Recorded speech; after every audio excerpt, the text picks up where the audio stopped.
Welcome back. How did you get along mapping out some of your habits? Find any trigger behavior result loops that you didn't expect? Did you notice any habits around eating or work or relationships to go along with your financial habits?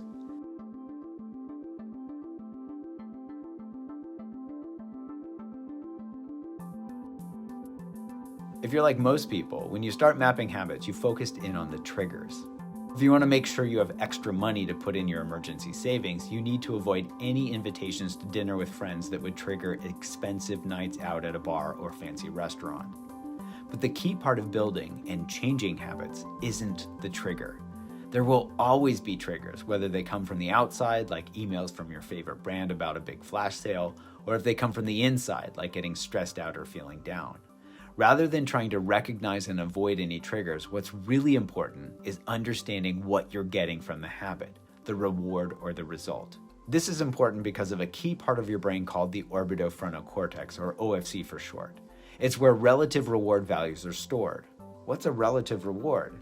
Well, think desserts for a minute. If someone offered you cake, cookies, or pie, which one would you pick? And no, you can't have a little bit of each. Whichever option you choose is the most rewarding option in your brain. But it's not just information about your favorite dessert that's stored in the OFC. Our brains learn the reward value of people, places, and things and create a hierarchy of habitual behaviors based on how they make us feel. Whatever behavior seems most rewarding in the moment is the one we act out.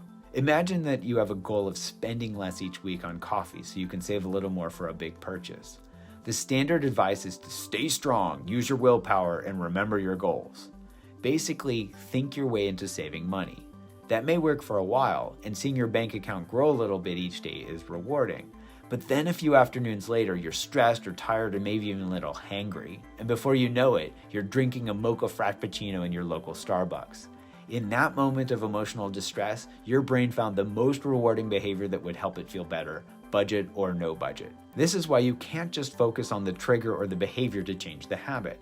There will always be times when you're stressed and tired. And last time I checked, there are coffee shops on almost every street corner. You can't avoid them.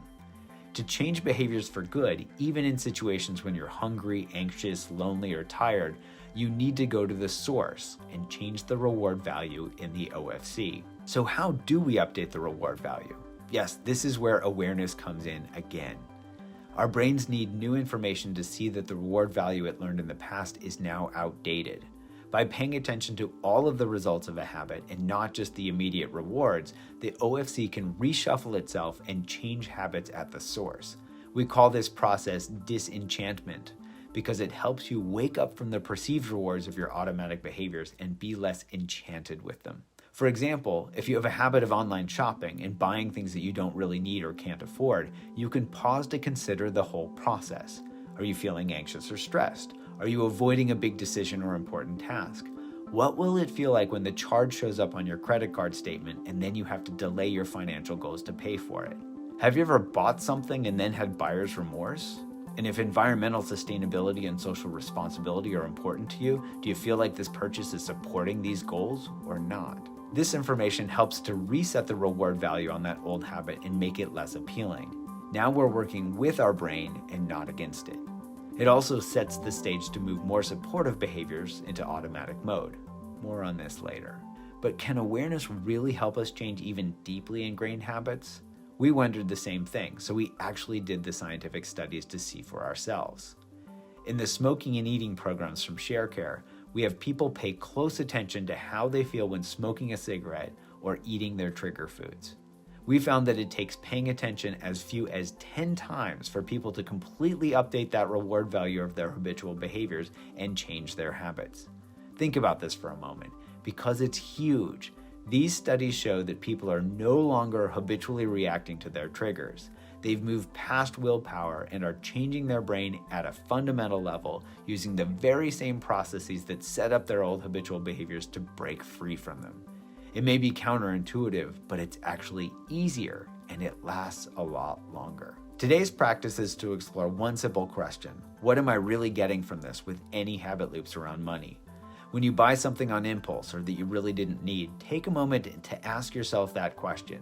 What did I get from doing that? How quickly does the thrill of the buy wear off and the guilt or the regret set in? Use this question to explore other ways that you can interact with your finances. Are you spending too much on something? Are you avoiding using a budget tool like Mint because it seems too difficult or stressful? Whatever it is, ask yourself, what are my thoughts? What does it feel like in my body? What emotions am I experiencing? How would it feel if I did this for the rest of my life? Notice all the results of the habit in a compassionate, open, interested, and non-judgmental way, as best you can. You'll find that many of your seemingly rewarding habits are actually unrewarding. You may also find that some of your stressful, survival-based thoughts like, if I don't have a certain amount of money, I won't be loved or accepted, are simply thoughts and not real threats. Help your OFC update its reward value, build your disenchantment, and feel your stress about money decrease.